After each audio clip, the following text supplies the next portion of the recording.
하나님 말씀 창세기 40장 1절입니다.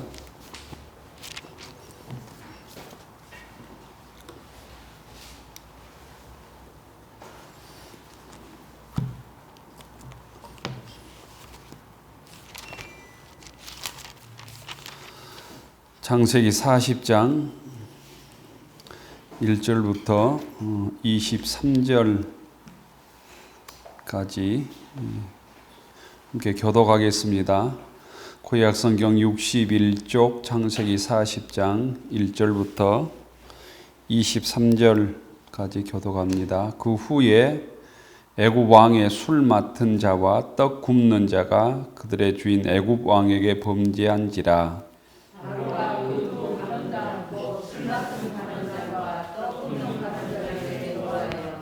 그들을 친히 대장의 집 안에 있는 옥에 가두니 곧 요셉이 갇힌 곳이라.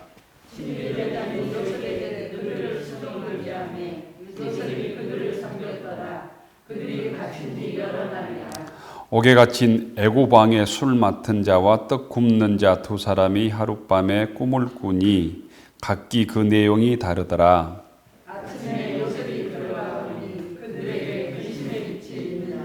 요셉이 그 주인의 집에 자기와 함께 갇힌 바로의 신하들에게 묻되 어찌해 오늘 당신들의 얼굴에 근심의 빛이 있나이까? 그들이 그에게 이르되 우리가 꿈을 꾸었으나 이를 해석할 자가 없도다. 요셉이 그들에게 이르되 해석은 하나님께 있지 아니하니까 청하건대 내게 이르소서.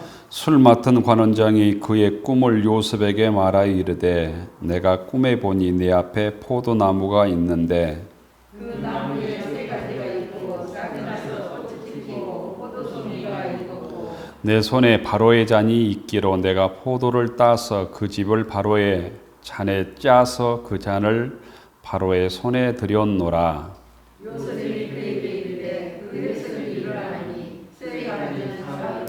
지금부터 사흘 안에 바로가 당신의 머리를 들고 당신의 전직을 회복시키리니 당신이 그 전에 술 맡은 자가 되었을 때 하던 것 같이 바로의 잔을 그의 손에 드리게 되리이다. 당신이 나를 지거든 나를 생각하고 내 은혜를 베풀어서 내 사정을 바로에게 하여 이 집에서 나를 건져주소서. 나는 히브리 땅에서 끌려온 자요 여기서도 옥에 갇힐 일은 행하지 아니하였나이다. 떡 굽는 관원장이 그 해석이 좋은 것을 보고 요셉에게 이르되 나도 꿈에 보니 흰떡 세 광주리가 내 머리에 있고 맨 윗 광주리에 바로를 위하여 만든 각종 구운 음식이 있는데 새들이 내 머리에 광주리에서 그것을 먹더라.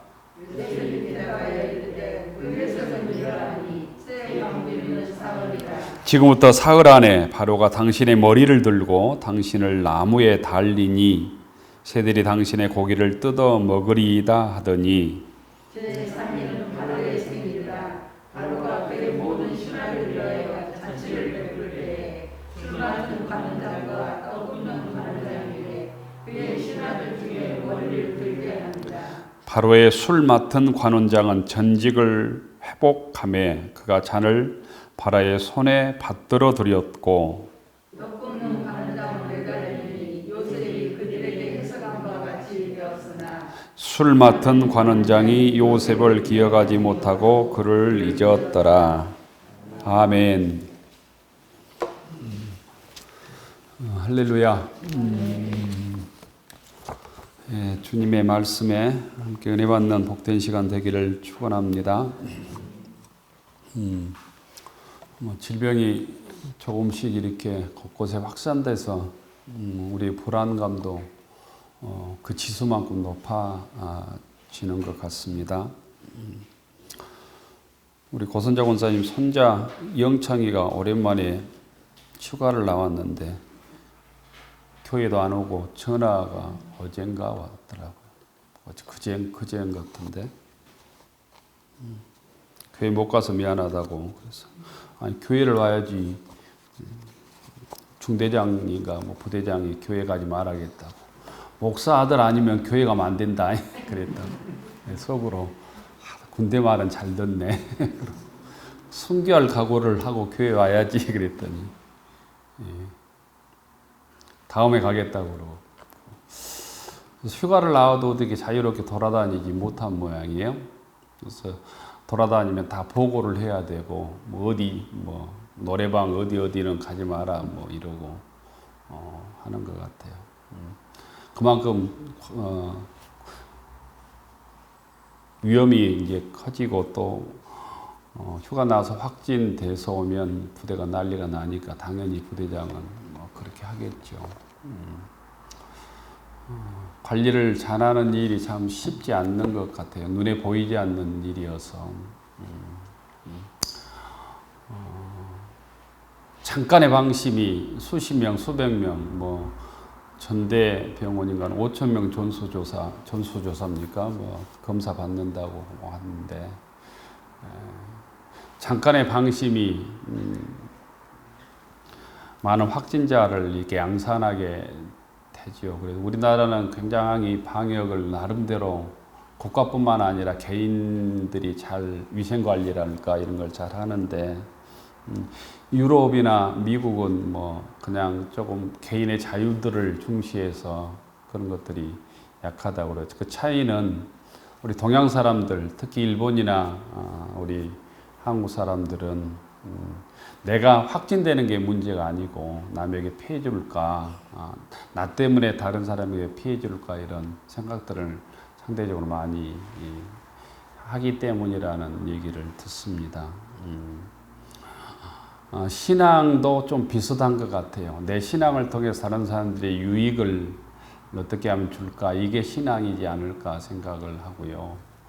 눈에 보이지 않는 작은 그 부주의랄까? 이런 것들이 한순간에 많은 주변에 이렇게 확진자를 양산하게 되는 것처럼 신앙도 영의 일도 눈에 보이지 않지요. 그래서 우리가 참 무관심하기가 참 쉽고 당장 눈에 보이는 급한 일들을 하고 사는데 그러는 사이에 내 영혼이 고갈되고 내 신앙이 메마르고 내 신앙이 병들어서 다음에는 회복할 수 없는 지경까지 이르는 신앙인들이 참 많습니다. 그래서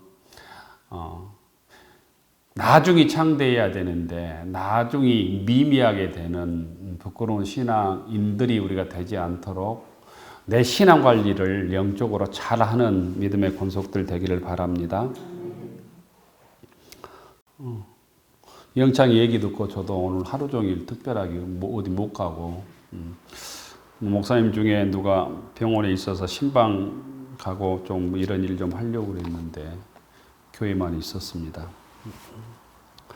오늘 창세기 40장은 요셉이 이 바로 왕의 두 신하의 꿈을 해석한 내용이에요. 내용은 아주 간단합니다. 바로가 보디발의 노예로 정말 성실하게 살았는데 결과는 반대잖아요. 보디발의 노예로서 정말 최선을 다해서 보디발 신임을 받고 살림을 다 보디발에게 맡겼지만 그 결과는 보디발의 아내 모함을 받아서 감옥에 갇히는 신세가 되었다라는 거예요. 요셉이. 우리가 세상에서 이런 일들을 많이 겪어요. 의롭게 살면, 바르게 살면, 진실하게 살면, 믿음으로 살면 다 잘되고 번성하고 이렇게 하면 얼마나 좋겠습니까?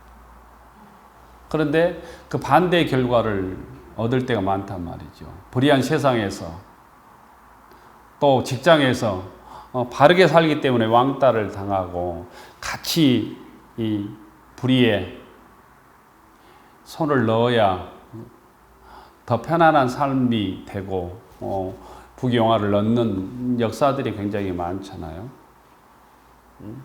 요셉도 정말 성실하게 살았지만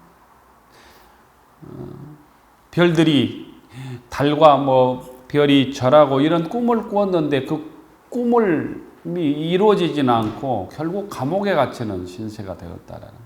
이럴 때 대부분 요셉도 그런 경험을 했겠지만 우리들은 절망하죠. 낙심하죠. 하나님이 나를 버렸다고 생각하고 하나님이 살아계신가? 하나님께서 내 기도를 들어주시는가? 하나님께서 나에게 소위 미션, 소명을 주셨는데 이게 맞는가? 이런 의심을 하게 되잖아요. 그런데 오늘 성경에 보면 요셉이 그 감옥 안에서도 신임을 받았던 것처럼 나오죠. 감옥에 갇혀 생활한 얼마 안 돼서 바로 왕의 거물급 신하 두 사람이 감옥에 들어온단 말이에요. 술 맡은 관원장, 떡 맡은 관원장 두 사람입니다. 무슨 죄를 저질러서 감옥에 들어온지는 성경에 기록되어 있지 않습니다.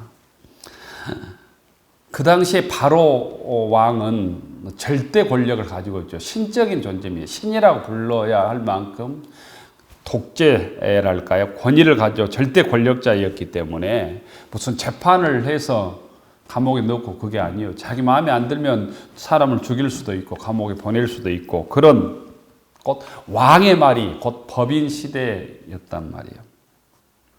1절에 보면 술 맡은 자와 떡 굽는 자가 애굽 왕에게 범죄를 했다라고 했어요. 범죄가 어떤 내용인지 모르겠습니다. 그래서 2절에 보면 떡 맡은 관원장과 술 맡은 관원장에게 바로 왕이 노해서 3절에 보면 친위대장이 누구냐면 보디발이에요. 우리로 얘기하면 지금은 경호실장 정도 됩니다. 경호실장 집안에 있는 옥에 가두니 요셉이 갇혀. 요셉이 거기에 지금 갇혀 있는 거예요. 옥살이를 하고 있는데 이 두 사람이 경호실장 집에 있는 어떻게 보면 사설 감옥 같은데 이제 보낸 거죠. 바로 왕의 최측근이 이 두 사람이에요. 술 맡은 관원장하고 떡 맡은 관원장. 왜냐하면 먹는 거잖아요. 술도 그렇고 먹는 거기 때문에 믿지 않고는 사람을 책임을 줄 수가 없는 것이죠. 술 맡은 관원장은 왕이 마시는 모든 술을 관리하는 책임이 있는 거예요. 옛날에 보면 우리 영화라든가 소설에 보면 음식을 통해서 술을 통해서 소위 약을 타고 하기 때문에 이 모함하고 역적을 일으키고 이렇게 하는 사람들이 하기 때문에 술 맡은 관원장이 굉장히 중요한 자리죠. 모든 술은 자기가 책임을 져야 돼요. 맛을 보고 왕께 드려야 했단 말이죠. 항상 제국에는 왕을 독살하는 음모가 있었기 때문에 이 먹는 음식, 마시는 음식이 굉장히 마시는 이 음료가 중요했던 것이죠. 그래서 술에 독이 있는지 시음하고 왕께 왕의 안정을, 왕의 건강을 책임지는 역할을 한 것이죠. 떡 맡은 관원장도 마찬가지입니다. 이 떡 맡은 관원장은 왕의 식탁에 오르는 모든 떡, 소위 음식, 지금으로 얘기하면 빵을 관장하는 책임을 맡은 자예요. 떡 맡은 관원장을 영어 성경에 보면 이렇게 돼 있어. 셰프 베이커라고. 셰프 베이커. 우리로 얘기하면 수석 제빵사 같은 제빵의 책임을 지는 역할을 한 것 같죠. 고대 이집트 벽화에 보면 빵 종류가 57가지가 벽화에 그려져 있다고 그래요. 그리고 이 케이크 있잖아요. 이 케이크 38종류의 케이크가 그려져 있다고 그래요. 그러니까 빵의 종류가 얼마나 다양했는지, 케이크 종류가 얼마나 다양했는지를 그 시대에 알 수 있는 것이죠. 그러니까 관원장은 왕을 위해서 정말 건강하고 맛있는 빵을 구워냈을 뿐 아니라 거기에 독이 들어가지 않도록 감시하는 임무를 맡고 있었던 것이죠. 그런데 한편으로는 음식을 제공하는, 음료를 제공하는 사람이었기 때문에 매일 이 사람들은 왕을 만날 수 있었던 거, 아련할 수 있었던 거. 왕을 만나는 시간만큼 그 사람들의 권력이 커지는 거죠. 그러잖아요. 지금도 마찬가지죠. 대통령을 제일 자주 만나는 사람들의 권력이 있잖아요. 비서실장이나 참모들이. 그래서 왕의 생명을 책임진 만큼 그만큼 신뢰가 있고 또 그만큼 소위 신하들에게 권력이 있었던 것이죠. 그런데 이유는 모르지만 이 두 사람이 왕으로부터 신임을 못 받아서 감옥에 갇혔다. 두 사람에게 노예서 친위대장 보디발의 집에 오게 가둔다라는 거예요. 이유가 뭘까? 왕이 아침에 일어나가지고 술 먹고 머리가 아팠을까? 술이 덜 깼을까? 빵에서 무슨 벌레가 나왔을까? 이렇게 여러 가지 짐작할 수 있겠죠. 빵 먹고 배탈이 났을까? 감옥에 들어온 두 사람을 위해서 경호실장이 시종드는 사람으로 요셉에게 그 책임을 맡기죠. 수종들이 임무를 맡긴단 말이에요. 이것을 보면 보디발이 자기 아내를 유혹했다고 감옥에 가뒀지만 지난 시간에도 말씀을 드렸지만 여전히 보디발의 신임을 요셉이 받고 있었다고 하는 것을 알 수 있어요. 비록 요셉을 감옥에 가두었지만 아내를 유혹한다고 하는 이 자기 아내 얘기를 듣고 그랬지만 여전히 보디발은 요셉을 신임하고 있었다는 거. 어떤 영화에 보면 이런 장면도 나와요. 보디발이 아내에게 당신이 이 청년을 유혹하지 않았느냐 그러면서 뺨을 때리는 장면도 나와요. 근데 중요한 것은 요셉이 감옥에서 성실하게 두 관원장을 섬겼다는 거예요. 섬겼다. 그리고 보디발의 신임을 받았다라는 거예요. 우리가 흔히 이 일 잘해가지고 소위 성공할 것 같으면 아주 성실히 하지만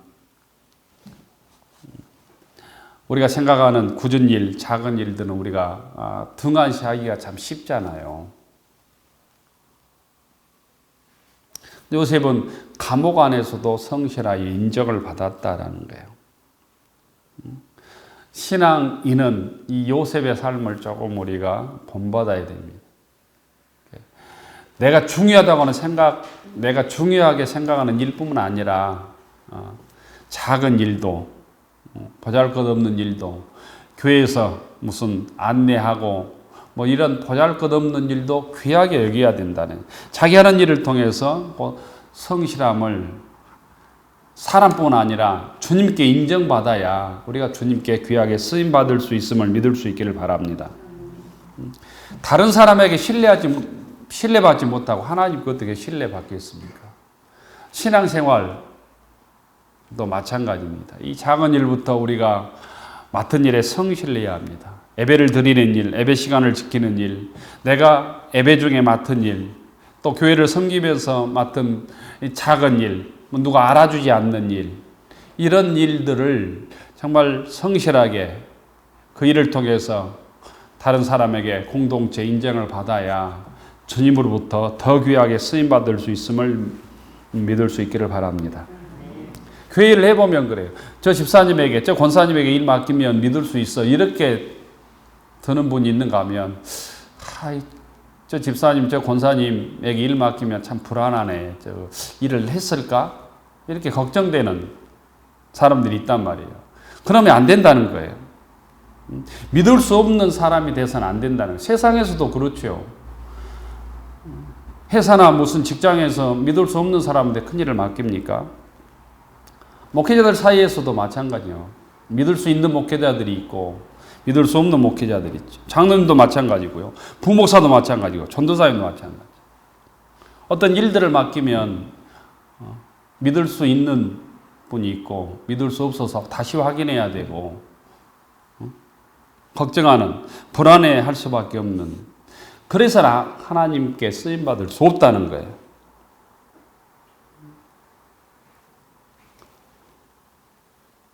요셉은 보디발의 종으로서 뿐만 아니라 감옥 속에서도 신뢰를 받아서 두 관원장을 시종드는 일을 맡았다라는 거죠. 이게 되게 중요한 일입니다. 우리가 청와대에서 어떤 일을 한다면 당연히 새벽부터 성실하게 아주 최선을 다하겠죠. 하지만 감옥에서 성실하기는 힘든 일 아니에요? 일반적으로. 근데 감옥에서도 성실하라고 하는 게 주님의 뜻이다라는 거예요. 이건 요셉이 이 사실을 우리들에게 보여주는 일이에요.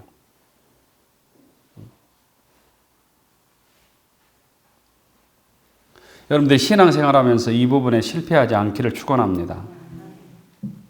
그런데 어느 날 이 두 간원장의 표정이 어둡습니다. 표정이 어두운 근심 있는 표정을 본 것도 요셉의 성실함 때문이에요. 그러잖아요? 성실하지 않았으면, 두 사람을 지극정성으로 시종들지 않았으면 어두운지 뭐 화가 나가 있는지 뭐 얼굴 관심이 없죠. 그러잖아요? 목회자가 이렇게 보면 주일날 이제 마스크 써서 전혀 모르겠어요. 모습을 보면, 예배 드리면 보면, 우리 권사님 중에 아주 근심 있는 표정을 가지고 예배를 드리면, 뭐 아픈가? 뭐 무슨 일이 있는가? 이런 생각이 들어요.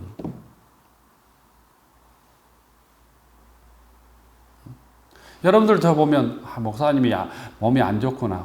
뭐 걱정을 많이 하게 되잖아요. 이 요셉도 마찬가지죠. 이런 최선을 다해서 자기 임무를 했기 때문에 아침에 두 관원장이 빛이 어둡구나, 얼굴이 어둡구나. 6절에 보세요. 아침에 요셉이 들어가 보니 그들에게 근심의 빛이 있는지라. 얼굴빛이 근심이, 이걸 알기가 보통 쉽지 않아요.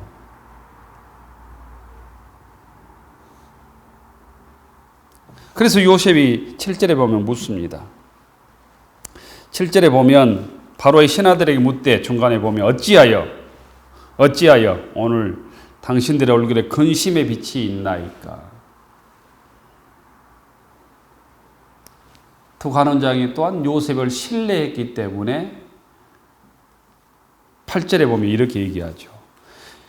그들이 그들에게 이르되 우리가 꿈을 꾸었으나 이를 해석할 자가 없도다.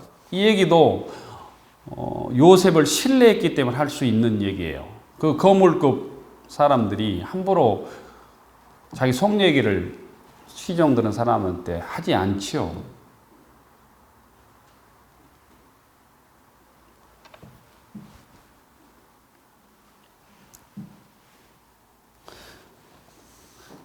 두 관원장이 꿈을 꾸었으니 이들을 해석할 자가 없도다. 이때 요셉이 8절 하반절에 이렇게 대답하지요.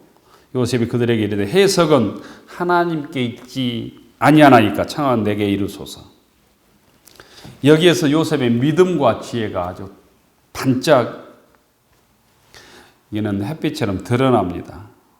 요셉의 말에는 크게는 두 가지 의미가 있는 거예요.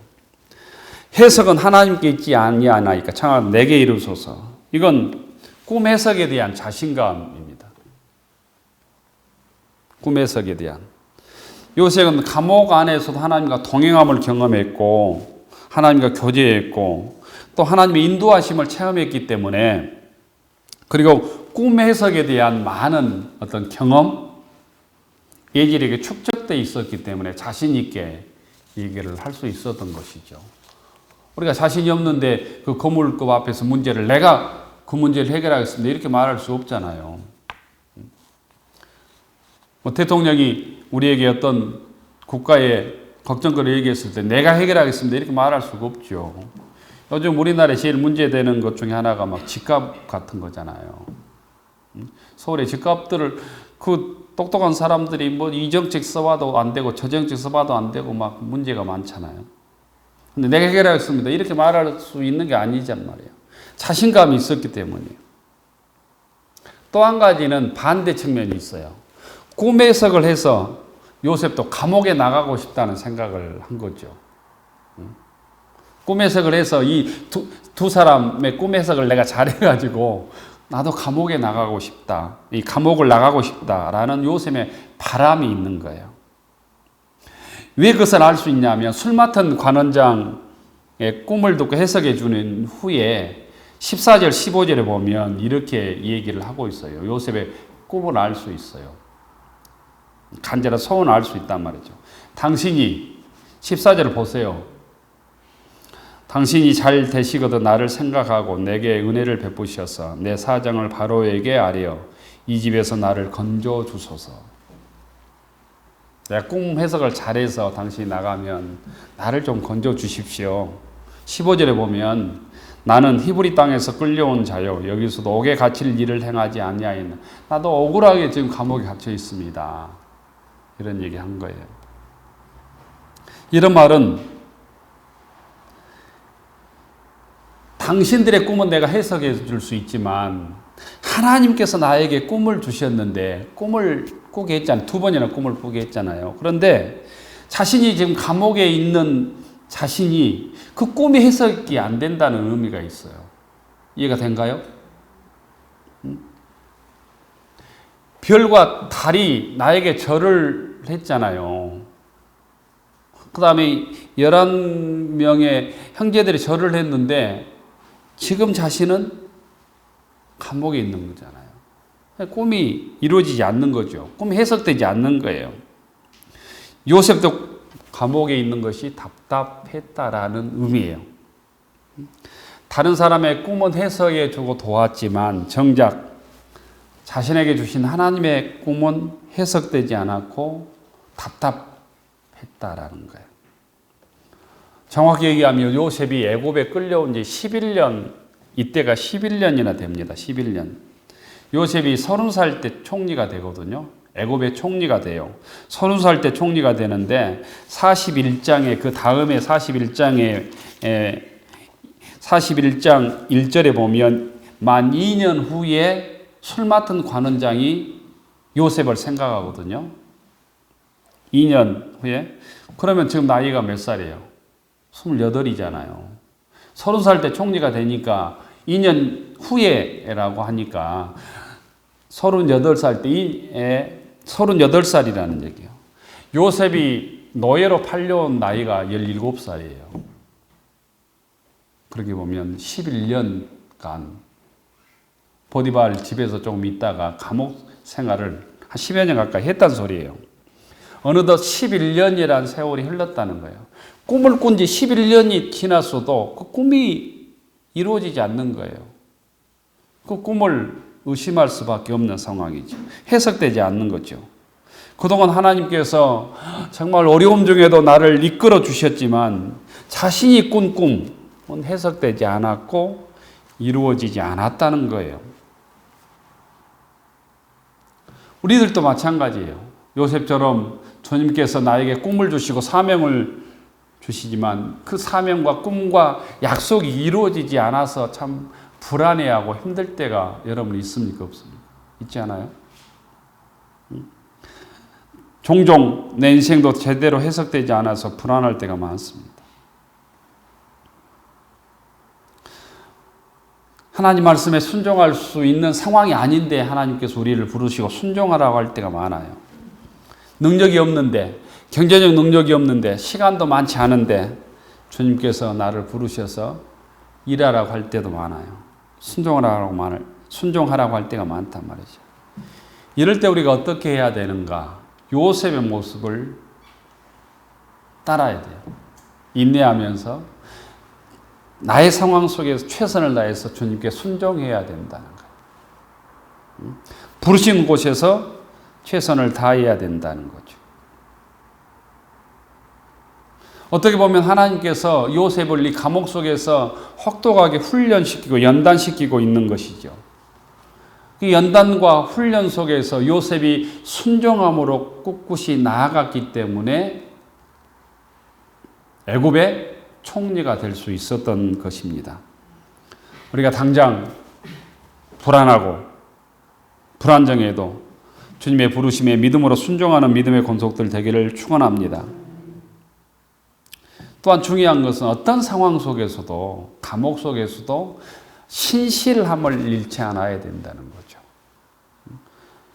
소위 조변석계에서는 안 되고 우리가 상황이 좋고 모든 일이 잘 되면 뭐 감사하고 박수를 치고 목사님 감사합니다. 누구 감사합니다.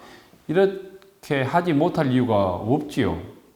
은혜 받았다고 얘기하고 중요한 것은 어려울 때예요. 중요한 것은 어려울 때란 말이에요. 고난 중에 신앙을 잘 지켜내는 거예요. 그럴 때 하나님께서 그 고난과 연단을 통해서 하나님께서 약속하신 꿈을 이루어 주실 줄로 믿습니다. 요셉은 술 맡은 관원장의 꿈을 듣고 최선을 다해서 해석해 주지요. 술 맡은 관원장의 꿈을 듣고 3일 후에 당신은 복직되겠습니다. 반대로 떡 맡은 관원장은 3일 후에 처형될 것 같습니다. 요셉의 해석처럼 두 사람의 운명이 정반대로 갈라지죠. 술 맡은 관원장은 복직되고 떡 맡은 관원장은 곧 죽임에 죽게 되죠. 그런데 정말 가장 안타까운 사실은 이 창세기 40장에서 가장 안타까운 것은 무슨 일인지 아세요? 3일 만에 복직된 술 맡은 관원장이 요셉의 그 사실을 까맣게 잊었다는 거예요. 까맣게 잊어버렸다는 거예요. 요셉에게는 그보다 더 안타까운 일이 없는 거죠. 술 맡은 관원장이 복직되자마자 요셉을 기억해서 그 억울함을 들어주거나 그 감옥살이에서 좀 빼서 다른 일이라도 시키거나 이랬으면 요셉이 꿈과 소망을 다시 회복했을 텐데 까맣게 잊어먹었다는 거죠. 23절을 보세요. 술 맡은 관원장이 요셉을 기억하지 못하고 그를 잊었더라. 요셉의 도움을 받아서 다시 복직이 되었으나 요셉의 은혜를 잊었다라는 거예요. 요셉의 그 간절한 부탁을 잊었다. 세상이 이런 거예요. 세상이. 자기가 필요한 때는 부탁하고 사정하지만 그렇지 않을 때는 반대가 되죠. 기억하지 않는단 말이죠. 그런데 세상 사람들만 그런 게 아니에요. 우리가 하나님 앞에 그래요. 하나님의 은혜를 잊고 삽니다. 힘들고 어렵고 아프고 고난 중에는 우리가 기도하고 주님의 은혜를 간구하고 살려달라고 그러고 매달리지만 건강하고 그 문제가 풀리고 잘 나가면 별로 기도하지 않고 주님 별로 의지하지 않아요. 이 문제만 해결되면 내가 주님께 충성하고 교회 섬기고 주의 뜻대로 살겠습니다.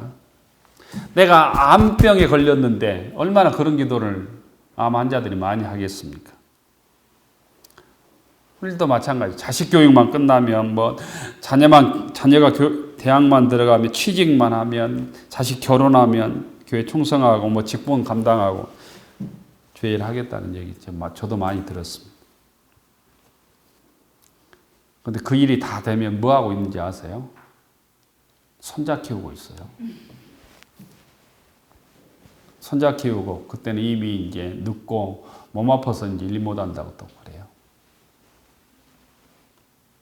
시간은 우리를 기다려주지 않습니다.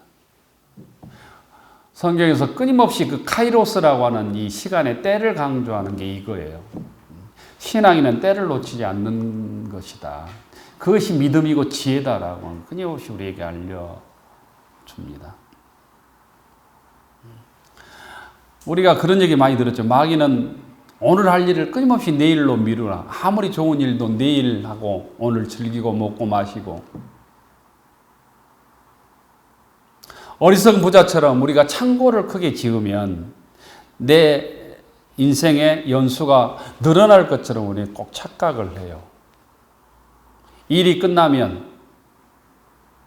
자식 교육이 끝나면, 자식 결혼하면, 집 사면, 이 일이 성공하면 주님께 봉사하고 충성할 것처럼 생각해요. 하나님께서는 이 마귀는 또 다른 큰 유혹을 하죠. 우리들도 그렇고 저도 그렇고 여러분들도 그렇고 교우들이 이렇게 그런 경우들이 많죠. 집 없으면 집 사면 내가 열심히 땀 흘려서 주일도 지키지 않고 집 사면 내가 주일 지키겠다고 얘기하잖아요. 집 사면 11조 하겠다고 얘기하잖아요. 예전에 집 없는 분들은 경제적 안정이 되면 사업 성공하면 퇴직하면 지금은 열심히 직장에서 충성하고 퇴직하면 내 봉사해요. 되던가요? 그렇게 하는 사람이 있던가요? 근데 그때 말이 거짓말이 아니에요. 그때는 그 심정이죠. 그런데 그게 주님의 뜻이 아니라는 게 문제인 거예요. 그게 내 생각이지 주님의 뜻이 아니라는 거예요. 집이 없어도, 애들이 교육 중이어도, 빚이 있어도, 세상에서 눈꽃을 새 없이 바빠도 그보다 더 중요하게 주의를 지키고 예배를 드리고 주의 뜻에 순종하라고 하는 게 주님의 뜻이다라는 거예요. 그럴 때 믿음이 지켜진다는 거예요. 그럴 때 신실하게 주님께서 우리에게 일을 맡기시고 복을 주신다는 거예요. 많은 사람들이 그렇게 애써서 성공하고 안정이 되고 경제적으로 돈을 벌고 하게 되면 그 다음에 교회가 눈이 안 들어와요. 예배를 드리지 않아도 살 것처럼 생각이 바뀌어 있어요. 주님이 없어도 교회를 섬기지 않아도 잘 살아요. 잘 살 것처럼 생각을 해요. 세상 사람들이 그렇게 살거든요. 세상 즐기기에 바빠요. 여행 가고 뭐하고. 그 세상 창고를 더 크게 짓습니다. 어느 날 내가 계획하지 않는 어느 날 주님께서 우리를 부르시게 되어 있어요. 성경에서는 그 이를 갈며 슬피 울며 이를 갈미 있을 것이다. 이 말로 정리하고 있어요. 얼마나 많은 사람들이 문이 닫힌 후에 주님이 오시고 문이 닫힌 후에 때를 놓쳐버리고 이를 갈며 슬피 우는지 몰라요. 세상 사람들이 아니라 우리들이 그런다는 거예요. 신앙인들이. 중요한 것은 어렵고 힘든 상황에서 신실하게 신앙을 지켜가는 것. 그 상황 속에서도 시간을 쪼개는 것. 이것이 믿음이고 지혜다라는 거예요. 요셉이 그 삶을 살았다는 거죠. 요셉이 그냥 국무총리 될 때 잘한 게 아니고 감옥 속에서 보디발의 종으로서 잘했기 때문에 총리가 될 수 있었던 것이죠. 고난 속에서 믿음을 지켜가는 것. 주님을 신뢰하는 것, 주의 말씀에 순종하는 것, 이게 필요한 일이다라는 거예요. 이게 믿음이고 믿음의 실력이에요. 요셉의 실력이 나중에 증명이 되죠. 41장 9절부터 14절에 보면 바로 왕이 꿈을 꾸고 해석할 사람이 없었기 때문에 술 맡은 관원장이 요셉을 생각한 거예요. 바르게 신실하게 믿음을 지켜가면 주님께서 은혜를 주시고 기회를 주시고 때를 주셔요. 지금 우리 모두가 불안하잖아요. 어렵고 힘들고 다 그런 시대를 보내고 있어요. 이럴 때 불평하지 않고 영적인 실력과 내공을 쌓는 일이 필요하다는 거예요. 이럴 때 예배를 귀하게 여기는 일이 필요하다는 거예요. 힘들고 어려워도 주의 말씀을 붙드는 일, 주의 말씀을 붙들고 순종하는 일, 이게 우리들이 키워놔야 될 이 코로나 시대에 주님께서 주신 어떤 기대하고 계시는 시간이 아닐까. 이 질병 속에서 영적인 내공을 기르라고 어떻게 보면 반대로 보면 주어진 기회가 아닐까라는 생각을 하게 됩니다. 성도들의 믿음, 우리의 능력, 우리의 신앙의 강함은 절대로 편안할 때 쌓이지 않아요. 세상 잘 나갈 때 쌓이지 않는단 말이에요.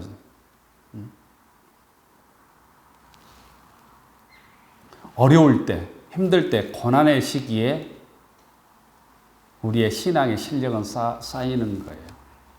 진주에 모래알이 들어가지 않으면 조개에 모래알이 들어가지 않으면 진주가 만들어지지 않죠. 그 부드러운 조개살에 모래알이 들어가기 때문에 그 아픔을 참아내기 위해서 액을 내뿜는 게 진주라고 그러잖아요.